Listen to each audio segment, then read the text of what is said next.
Welcome to my KN channel. நம்ம இப்போ எதை பற்றி பார்க்க போகிறோன்னா, மீல் மேக்கரை சிக்கன் டேஸ்ட்டில் எப்படி குழம்பு வைக்கலாம் வாங்க போய் மீல் மேக்கர் நல்லா வேக வச்சு வச்சுருக்கேன், சாஃப்டாக இருக்குது. எப்படி செய்யலான்னு பார்க்கலாம் வாங்க. நல்லெண்ணெய் ஒரு 3 ஸ்பூன் ஊற்றிக்கோங்க. எண்ணெய் காஞ்ச உடனே பட்டை, பிரிஞ்சி இலை 2, கிராம்பு 3, ஏலக்காய் 2, சோம்பு கொஞ்சம் வாடைக்கு கொஞ்சமாக போட்டுக்கோங்க. ஒரு அரை டீஸ்பூன் போட்டுக்கோங்க. நல்லா வதக்கிட்டு வெங்காயம், பெரிய வெங்காயம் ஒரு கையளவு போட்டுக்கோங்க.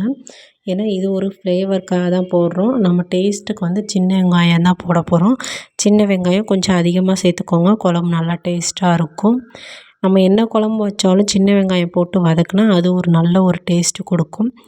இப்போ கலர் கொஞ்சம் கொஞ்சமாக சேஞ்ச் ஆகிற வரைக்கும் நல்லா வதக்குங்க. ப்ரௌன் கலர் வர வரையும் நல்லா வதக்கிக்கிட்டே இருங்க, நல்லாயிருக்கும். நம்ம எந்த அளவுக்கு வதக்குறோமோ அந்தளவுக்கு குழம்பு டேஸ்ட்டாக இருக்கும். பச்சை மிளகா ஒரு 2 போட்டுக்கோங்க. இதை விட கருவேப்பிலை, மல்லி, புதினா எல்லாமே சேர்த்து மொத்தமாக வதக்கிக்கிறலாம். இந்த ஸ்டேஜில் நீங்கள் வந்து உப்பு போட வேணாம். வெங்காயம் நல்லாவே வதங்கிடும் ஹீட்டில். நீங்கள் இப்போ உப்பு போட வேண்டாம். நம்ம தக்காளி போட்டு வதக்குறப்போ உப்பு போட்டுக்கலாம். இப்போ தக்காளி நான் வந்து பெரிய சைஸில் ஒரு 3 தக்காளி கட் பண்ணி வச்சுருக்கேன். இப்போ அதையும் சேர்த்துக்கரலாம். தக்காளி நல்லா வதக்கணுன்னு நல்லா வதக்கப்படட்டும். நல்லா உங்களுக்கே தெரியும் தக்காளி எப்படி வதக்குறதுன்னு. நல்லா தக்காளி போட்டதே தெரியாத அளவுக்கு நம்ம இப்போ வதக்க போகிறோம். நல்லா வதக்கிக்கிறலாம். நீங்கள் பாருங்கள், வீடியோ பாருங்கள் எப்படி தக்காளி நான் வதக்கியிருக்கேன்னு. நல்லா வதக்கினோன்னே இஞ்சி பூண்டு பேஸ்ட்டு ஒரு விழுது போட்டாலே நல்லா டேஸ்ட்டாக இருக்கும். அது நம்ம வீட்டில் அரைச்சி போட்டால் அதை விட இன்னும் டேஸ்ட்டாகவே இருக்கும். நான் வந்து எப்போவுமே வீட்டில் யூஸ் பண்ணுற இஞ்சி பூண்டு பேஸ்ட்டு தான் யூஸ் பண்ணுவேன். இப்போது என்னென்ன மசாலா சேர்க்கலான்னு பார்க்கலாம் வாங்க. மஞ்சத்தூள் அரை ஸ்பூன், சில்லித்தூள் 1 ஸ்பூன், மல்லித்தூள் 2 டீஸ்பூன் போட்டுக்கோங்க. சிக்கன் குழம்பு வைக்கிறனால சிக்கன் மசாலா 1 டீஸ்பூன், கரம் மசாலா ஒரு அரை டீஸ்பூன் போட்டிருக்கேன். நல்லா இப்போ கிண்டிக்கோங்க. நம்ம தக்காளி போட்டு வதக்கிறப்ப உப்பு கொஞ்சோண்டு போட்டோம்.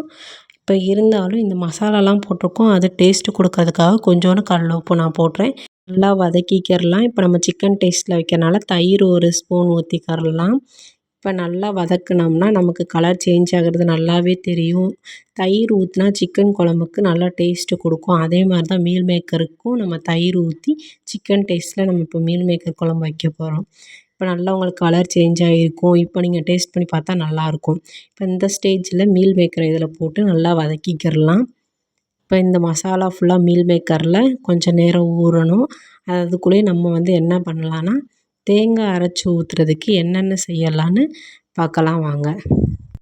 தேங்காய், முந்திரி பருப்பு, ஜீரகம், மிளகு, சோம்பு இதெல்லாமே எடுத்திருக்கேன். இதை மிக்ஸி ஜாரில் மாற்றிக்கிறலாம். உங்களுக்கு எப்படி அரைக்கணும்னு உங்களுக்கு நல்லாவே தெரியும். தேங்காய், மிளகு, ஜீரகம் எதுவும் இல்லாத மாதிரி நல்ல மெயின் பேஸ்ட்டில். இப்போ நம்ம மீல் மேக்கரை வந்து மசாலா வந்து செய்கிறதுக்காக வச்சுருந்தோம்ல, அதை பார்க்கலாம். எப்படி நீங்களே பாருங்கள் எப்படி சேர்ந்துருக்குதுன்னு.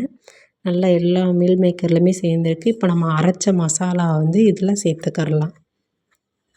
நல்லா பாருங்கள், இதில் சேர்த்துட்டு ஒரு வதக்கிடலாம்.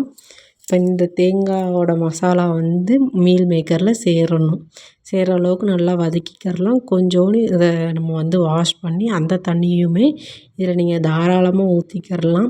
உங்களுக்கு கிரேவி மாதிரி வேணும்னா அளவு தண்ணி ஊற்றிக்கோங்க. இல்லை குழம்பு மாதிரி வேணும்னாலும் உங்களுக்கு எவ்வளோ அளவு தேவையோ அந்த அளவுக்கு நீங்கள் தண்ணி ஊற்றிக்கலாம் தாராளமாக. அதனால் ஒன்றும் பிரச்சனை இல்லை. இப்போ எனக்கு வந்துட்டு குருமா மாதிரி தேவையில்லை, எனக்கு குழம்பு தான் தேவை. அதனால நான் வந்து தண்ணி ஊற்றிக்கிறேன். ருசியா பேசுற, ருசியா பாக்குற, ருசியா சமையல் செய்வியா நீ. பசும்பாலையில துவரம் பருப்ப கடைஞ்சு தாளிச்சு கொடுக்கட்டுமா?